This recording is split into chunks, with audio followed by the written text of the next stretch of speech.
Yeah. All righty. Couldn't quite get there, man. Oh, yeah. Yeah. It was tough. I mean, we talked about it. Anybody in this lineup could get hot.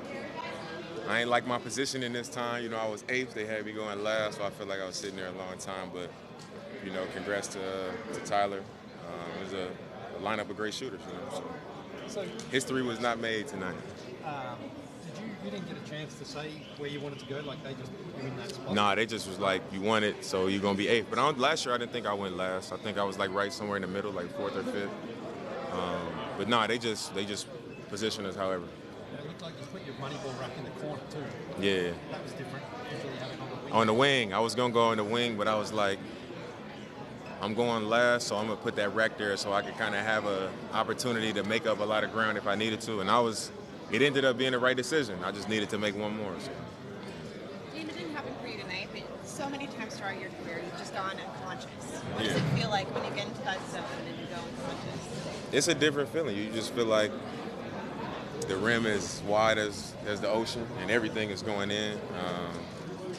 You just get going like that sometimes, and when you get in that type of groove, it can get crazy. Do you know when it's coming? I can feel when I'm gonna have a night. Yeah, I can feel like the ball in your hands, the way it's coming off your fingertips, the way it's going through the net, like the quality of the make. I can usually tell like this could be one of those nights. Right. Do you actually in that moment any thoughts, or is it like totally clear? Like tonight? Yeah, like in that clear moment when you go to the last rack to shoot the last one. Is there something going through your head, or is it just Not really. I remember like when I was running to the rack, I was trying to find like where the score was so I could kind of have an idea where I was, but I didn't even know what my score was. That was it. I wasn't really thinking about nothing. I was just shooting the ball, but I was trying to figure out like what my score was at that time. Is that maybe something that distracts you? Would you think afterwards now about it that you rather would not think about the score and just go for it? Not from makes and misses. Like it wouldn't distract me from making or missing a shot. If anything, it would just like maybe take some time away just by trying to find it. But I wouldn't say it was a distraction. Like I just wanted to know where I was, so I have an idea of like what I needed. You know. Last weekend, your cousin held your weapons. Hits a big shot. You reposted on your Instagram. Yeah. Just what was your reaction when you saw that shot, and of course, how happy are you watching him play all these years? I'm extremely happy for him. You know, I've been working out with him and playing one-on-one with him since he was 15 years old when he kind of moved around Portland. You know, he came to Portland with us and started training with us and kind of getting up under our wing, me and my brother and my cousins, my other cousins, and just to see his development over time and to see him continuing to pursue that dream, you know, playing professionally, a couple years in the league, and now, you know, playing in Indonesia and continuing to put it together, even hitting the big shots. You know, he hit the game winner, and it was like, you know, 3 or 4 years ago, I don't see him making that type of shot, you know, no matter where he was playing. But to see his confidence grow and his game grow, you know, it's been a joy for me. How special is it from him for you to go to Indonesia? You said any advice? Invite. Oh yeah. I definitely last year when he was there, I was gonna try to make it over there. I just didn't make it. But you know, hopefully this year at some point I'll make it over there. How special is it to have the All-Star game back in the Bay Area, being from here? I think it's very special, especially for me, growing up here and having experienced the All-Star weekend here as a kid, coming back 25 years later as an All-Star and, you know, much older than I was at that time. My kids being able to see it, a lot of my family and friends and people who have witnessed my entire journey to this point, for them being able to kind of share that full circle moment with me has been special.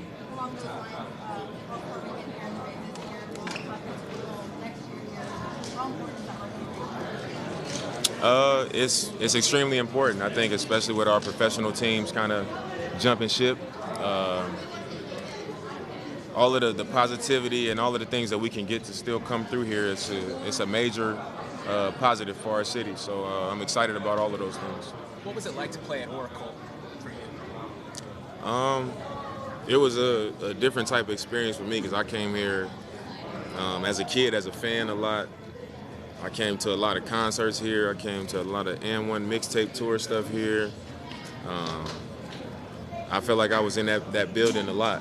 And being from a neighborhood close by, every time you get on the freeway, going to school, you drive past it. You know, I've just got to, you get on BART, you see it. So just so much experience and so much history being there. So to be back there today and, have practice there and just to feel that energy again was cool. And also, the first, 7 years of my career being able to play there, it was all, it was all special for me.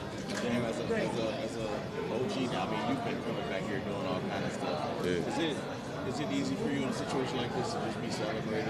So many people in the league respect you and what you stand for, where you are. I think if it's one thing that I can point to and say, like, I'm not very good at that, I would say is being celebrated. I think it's something that I need to be better about because I just don't. I get uncomfortable about things being all about me. And I think part of that is because of, how I grew up with so many cousins and siblings and so many people that I've always had to share with. And I've always been taught not to, try to draw attention to yourself all the time and not to try to be the center of attention and always to share and don't make things about yourself. You do things for others. You lift others up. So that was such a emphasis in my childhood that now even when I feel like I understand that I might be worthy of it, I still get uncomfortable because I'm like, I understand the same way y'all understand, but like keep it cool, you know what I mean? Does that backdrop make you feel like playing a role is really something that everybody should really, strive to do? Like what I just mentioned? Yep. I think so. I'm very proud of the way I grew up, and the type of upbringing and the type of environment I was raised in. And not just because you want to tell somebody, don't draw attention to yourself. I think it's the type of character that comes with the way I grew up. I think I learned to exist in any environment, in any room, around any race, around, whatever financial group I'm in. Like, I think the way that I grew up, that's part of it, and it's why I can maneuver and move around in life the way I can, even outside of the court. Who's the best role player you've ever seen? The best role player I've ever seen in the NBA?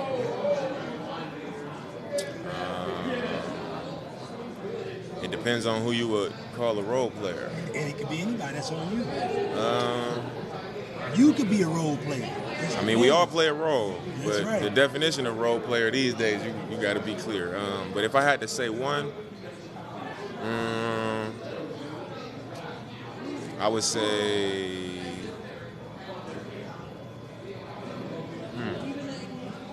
I'd probably say like Dennis Rodman. Dave, tonight aside, you mentioned what's the biggest lesson you learned playing basketball or from basketball? Tonight aside, what is the biggest lesson you have learned from playing basketball or from basketball? I would say the biggest lesson that I've learned playing basketball is what it means to be part of a team, and not just a sports team, but like I consider like my family. That's like a team for me. My circle of friends, it's like a team. And I think playing sports, you learn how to coexist with other people. You learn how to have what your desires are and then other people's desires, and you learn how to coexist and figure out a way where it works for everybody. And I think a lot of the things that I've taken away from being on a team, showing up for other people, being unselfish, working hard, a lot of the things that come with that, I feel like they've carried over into my life. Like if it's a lot of things that I understand because I've been a part of a team that I think I went to college with people that never played a sport, never was a part of a team, that don't understand things that I understand because I was, a part of a team. So I would say that's one of the biggest things I've learned. Two more questions. You're the hometown kid, but being here in the Bay Area, you think of Steph Curry and the Warriors. Can you just talk a little bit about the impact Steph has had in the game and your guys' relationship over the years? Steph's had an amazing impact on the league. I think for people who are NBA fans, you always see the big, strong, athletic, extremely gifted guys that are like the stars and the people that people want to follow. And I think Steph was one of those guys. Came along, 6'3", thin, a lot of skill, a lot of finesse, but an extreme competitor, an extremely hard worker, humble.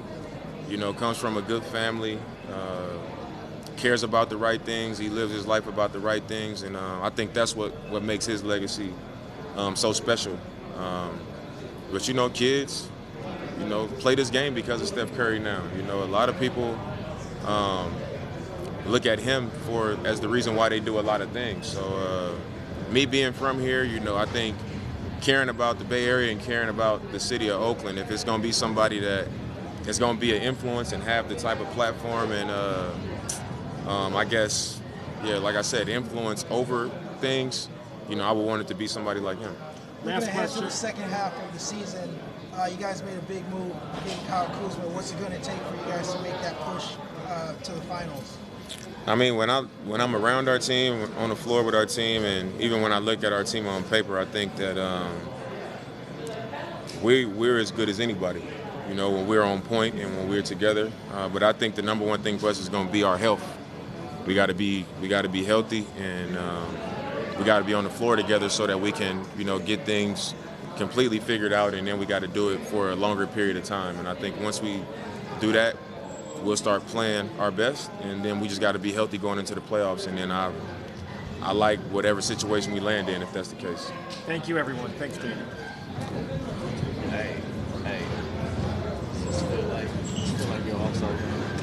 Huh? Does this feel like your All-Star game?